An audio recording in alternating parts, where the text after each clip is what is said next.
Good afternoon, everybody. My name is Carl. I'm a recovery coach here at Capital Recovery Center. This is our men in training meeting for the day.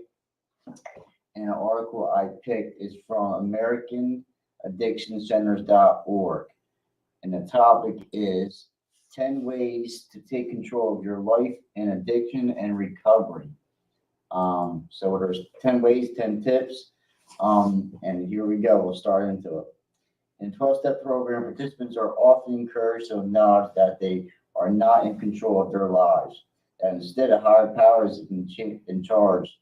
In early recovery, this can be an encouraging thought.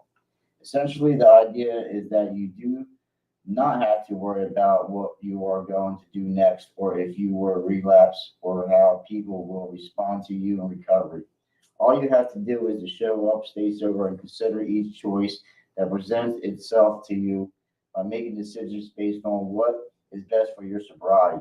Later in recovery, as you feel more solid, however, it is like time to take control of your life and determine what direction you would like to take, what you would like to accomplish, and how you want to define yourself now that you are no longer hindered by drugs and alcohol use.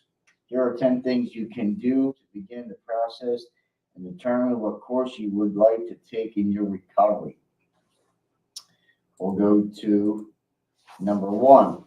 Figure out what being in control means to you. Do you feel like you are in control when you are able to walk away from situations that causes you stress without exploding? What? How you doing? Good. Exploding or imploding? Are you hoping to feel more financially secure, having enough money in the bank to manage whatever surprise expenses comes your way? Is your schedule a place where you want to feel like you are in charge? Choosing your work schedule, being able to travel when you are what you like, decide what you need to have happen to feel like you are in control in your life. So this article we have here is 10 ways to take control of your life in addiction and recovery. A lot of times we can cause harm always trying to take control of things, instead of like praying and leaving it to our higher power. Or sometimes I've learned through the recovery process is one to take control of my life and one to step back, right, and let somebody help me. And sometimes we just have to not do anything at all and let things, they're going to unfold how they're going to be. So I have to realize when I'm not in control and when can I, take the lead to be in control. Um, Number two, accept your past. The only way to move forward is to acknowledge where you have been and the role your experiences have played in creating who you are today. No matter what that looks like, the fact is that you would not be who you are now without those experiences. In some cases, they may actually serve to help you identify your purpose going forward. Very, I like that. You know what I mean? Accepting your past. And I think that takes time. You know what I mean? That takes time. That takes work. And because now it's talking about like the purpose, right? Because my past is my past. I've done what I've done, right? I might not like some of it, but I have to accept it. But now I can use my experience to help somebody else out. Like, whatever the case may be, I did this, I did that, seen this, been through that, and somebody coming into recovery has been through the same thing, but they're having a hard time to like acknowledging and accepting and understanding why they've done it or what they're going through. And then that person shares with that person. It's just like a chain reaction. Um, our experiences are a gift now. That's our purpose is to give back and share with others that with the things that we've done and been through, so they can share with somebody else. We'll go to number three. Accept your current situation. You're aware you are blame, guilt, regret, and anger. None of these serve to change your position. Getting focused, however, and taking control of your life can help you alter anything that is not to your liking in your current situation. Not to our liking, huh? um, Accepting your current situation. That goes to like staying in the moment. You know, we not like where we're at, or we're not where we want to be, but it's where we're supposed to be. Not living in the past, not focused on the future, but living in the here and now can help you a lot more. Staying in the moment, staying in today. Not projecting, or like living in regret. It's not good for the spirit. You know what I mean? Our attitudes can change because of it. Um, so accepting your current situation. So I like these 10 tips. Like if you can um, focus on some of these tips that can help you better your life in the current moment. You know what I mean? So it's like, man, I'm having a hard time, going through a tough situation. I can look at some of these tips and go through them and try to check some of these off to like better your spirit. We'll go to number 4. Know what your values are. What do you prioritize in your life? What means the most to you? Choosing direction that allows you to live out a value that is close to your heart can serve to keep you motivated, inspired, and sober and clean. I like that. Know your values. When I was in addiction, I didn't have morals. I didn't have values. I didn't have self-respect. I didn't have boundaries. Everything was about chaos and all kinds of malarkey, right? Um, but like today, I know some of my values, but I have to realize I can't push my values on others, right? What I believe and what I stand for is not always what somebody else is going to, I'm putting expectations on people, and I always get let down when I think my morals and values are solid and I think they're good, right? And they're maybe good for me, but like it doesn't jive with somebody else. So I gotta, for me, that's one of my defects is like pushing my values and morals and my opinions on others. You know what I mean? Number 5, identify what you want to change. Get specific. Yeah.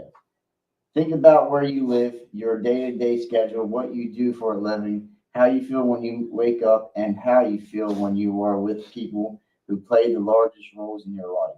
Notice what causes you anxiety, discomfort, or agitation. Pick one of these that is the easiest to fix and start there. So he's taking like an inventory to see um, some of the things. We all have room for growth and all room for change. Um, and we can work on these things. We don't have to run to drugs and alcohol to try to fix something that can be fixed with good coping skills, right? Easy solutions today. We're staying a solution, not the problem. So we have to find out what we have to change and what, we have a lot of good qualities. You know what I mean? We have some defects, but like we can there's always room for growth. That's what I've learned. There can be a constant change that we can work on. So is there anything that you would like to change in the current moment? I have to put you on the spot, but like I'll share some stuff with you too. If I have to, some things I would like to change. Nothing. I don't really think I got anything to change. I've been sober. I've been just doing fine, I guess. That's good. That's good. I have to work on some patience and tolerance, stuff like that. Be more understanding, you know, um, be more loving, more caring, it's like that's why we talk about like in recovery a daily reprieve. Like today's today, I can deal with certain situations and have more time and patience today or in this moment, but tomorrow's a different day. So I have to wake up a lot of times, pray, and like be aware who I am, and what the world and people have to offer today. Like, you know what I mean? So like I always have to be aware of my surroundings and like I'm good today, but tomorrow is going to be another day, so I'm gonna have to start the process all over again, right? So it's like, um, getting to know who you are. You know what I mean? Definitely we have a lot of things to work on. Like I said, today's today, but tomorrow it's like I'm gonna have to work on something different tomorrow. Even though it might feel like a normal day or not just another day, but another day is another day. Yeah. But like I can look back and I'm like, well, I dealt with it different this time. Yeah. You know what I mean? Or what can I do different on this part of my relationship? Or just there's a lot of factors that can make your day go a lot smoother. So the next one is 6. Create a plan to make it happen. In some cases, you may be able to make simple changes, but if you are working to take control of your life on a grand scale, you are going to want to map out a more detailed path to accomplishing your goals. It can help to make a list of all you want to achieve. Pick the one that is the simplest and create a program that will help you get there. For example, if you want to improve mood, decrease likelihood of illness, and improve your ability to stay sober, start by going to bed and getting up at the same time each day. Regularly restore sleep will empower you in the accomplishment of all the other changes that are coming. So if you don't know where to start, this is a great place to begin. So it's creating a plan to make it happen. So I guess I get out of that is like, you can wake up and map out your day. You know what I mean? Usually it's like a routine. Usually for me that's a great start. Is get up, I read a couple of things, go to work, do my work, go to the meeting. I do stuff, positive stuff. I become a productive member of society, right? I'm not intentionally causing harm. Hit on some of these key factors, right? That's what we're talking about, some of these key points. It makes my day go by easier. So it's definitely creating a plan and getting a routine for me that is obtainable. I don't try to stretch myself out. I keep it simple, right? If I'm overwhelming myself, I'm trying to do everything, and you can get jammed up that way. You get frustrated, and then some things get left on the wayside. So it's like I keep my life simple as possible. 7, identify your motivation. What keeps you going? Inspired, excited. List why you want to do what you want to do and refer back to the list when your attention wanders or you begin to forget why you are working so hard. So identify your motivation. My motivation is to keep staying clean. Don't use no matter what. My motivation is like I want to live. I don't want to die no more. That's what my motivation is. I look at it, life is too short today. The world is in for me, it's my opinion, is in chaos. There's a lot of stuff going on in the world, and I want to live my life content, peaceful. And I'm trying to, like I said, my motivation is to live long as I can and help others. You know what I mean? Because it's been done for me. We'll go to number 8. Manage your emotions. Emotional responses to your situation, people, and sudden changes are normal, but they cannot stop you from being in control of what happens to you and how your life will proceed. We cannot control what others do to us, but we can control how we respond. That's a good one. The change in our lives, in almost every case, a huge emotional reaction is only going to complicate matters and cause more difficulties. Instead, take a step back, respond however you like privately, and then take a deep breath and focus on how you will adjust and adapt it to your new things happening in your life and relationships. So that's a good one. We can control how we react, but we can't control how others treat us. And I look at it like recovery has taught me to have patience at times and don't act out, stuff like that. Don't cause harm.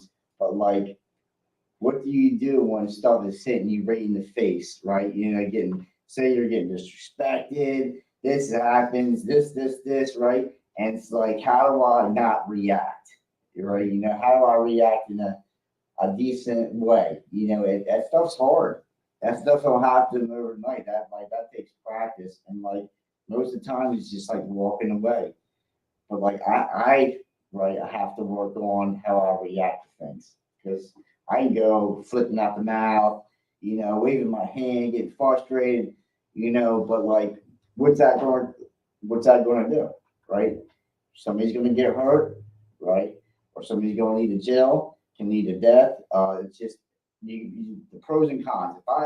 If I can step back and hit that pause button before I react, and talks about respond however you like privately. So if I like took myself out of the equation, right, and gave myself like a self talk before I responded, usually it will go a lot smoother, I would think, right? But have to work on that pause button. Like, man, I want to say this or I want to do this, but what's it going to cause? So I'll do the pros and cons and like, nah, that's just causing more harm and more chaos. So I just should not say anything or I should respond in a more loving and caring way, which it's tough. It definitely is tough. Something I got to work on for sure. We'll go to number 9. Work on attitudes and perspectives that may be holding you back. If you feel like you're often out of control, the victim of others, or otherwise being inhibited by outside sources from getting what you want, it may be time to address some of the assumptions you may not even realize you hold. In many cases, you will find that these are actually stopping you from gaining the control you want in life, and that shifting these will help you live life on your terms. That's good stuff. Working on your attitudes and perspectives.